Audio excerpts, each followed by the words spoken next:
Martin. Jeg vil gerne bevise forskellen for en lineær funktion. Og for det første, hvad er forskellen for en lineær funktion? Der har vi formlen y i lige med ax plus b. Og for at kunne løse den, så skal vi finde ud af først, hvad a og b er. Der starter vi med a. A har formlen a i lige med y2 minus y1 divideret med x2 minus x1. Så der har vi formlen for a, og formlen for b, det er b i lige med y1 minus a i x1. Og nu når vi har begge vores formler, som jeg har skrevet op her, så kan vi sætte vores tal ind, som står herovre. Og det vil jeg gøre sådan her. Så hvis jeg starter med at finde ud af, hvad a er, og a, det er, så skal vi bruge i lige med y2, så kan vi bare regne ud af hernede. Det er 5 minus y1, som er 2, og divideret med 3, divideret med 5 minus 1, der har vi så 3 divideret med 4, og 3/4, det er det samme som 0,75.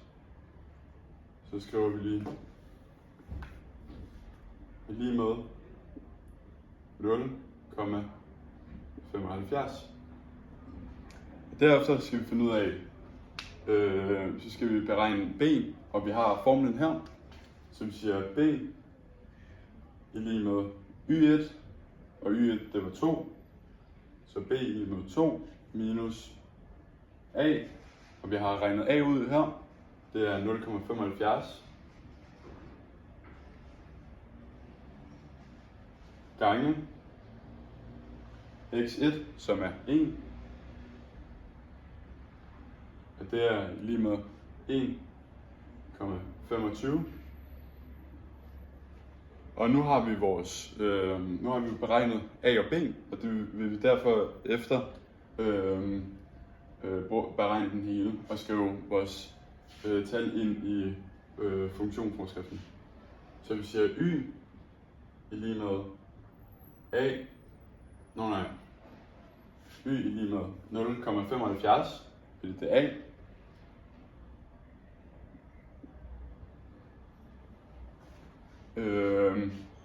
x plus b, som er 1,25. Og jeg har hermed fået forskriften for en lineær funktion. Tak. Hej Martin. Jeg vil så bevise for, hvordan man finder a.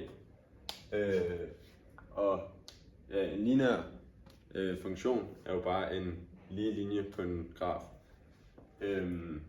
som har forskriften y lige med a x plus b. Så vi vil gerne ligesom starte med at finde a her, og der bruger vi, det kan være hvilke som helst vilkårlige punkter, men vi bruger, x1, y1, det første punkt, og så bruger vi andet punkt, som er x2, y2. Så vi kan egentlig se her, at punkterne, de skal jo egentlig passe med forskriften, og de passer meget godt med, at vi ligesom kan sætte x'erne ind på x's plads og y'et ind på y'ets plads. Så vi vil starte med lige at skrive med det første punkt her.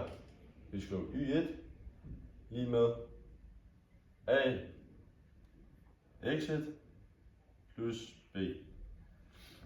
Det samme kan vi gøre med det her punkt, hvor vi skriver y2 lige med a x 2 plus b. Det vi så skal gøre næst, det er, at vi skal minus de her med hinanden.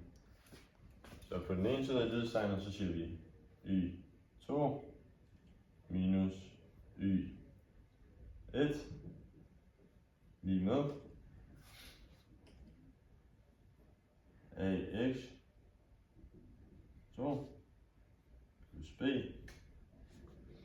Hvis vi så husker at sætte minus,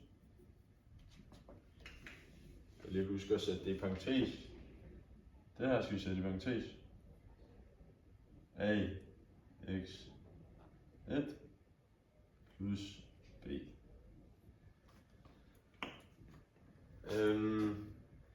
Ja. Her så fordi at vi ligesom minuser ind i parentes, så skal vi ligesom bytte, hvad skal man sige, plus og minus, hvis man kan sige sådan. Så skifter man ligesom. Vi siger a x 2 plus b minus a x 1 minus b. Og vi ser her, at fordi det er plus b og minus b, så kan de ligesom ud med hinanden. Hvad hedder det? Og så her, der har vi ligesom a'erne og x'erne tilbage, så a'erne, dem kan vi egentlig sætte ude. Dem kan vi bare sætte ude for en parentes, hvor vi så har x'erne, x2 og x1 tilbage, hvor vi så skriver x2 minus x1, og så har vi ligesom det her stadig på den anden side af lighedstegnet, og vi vil gerne isolere a, så det gør vi ved at dividere her.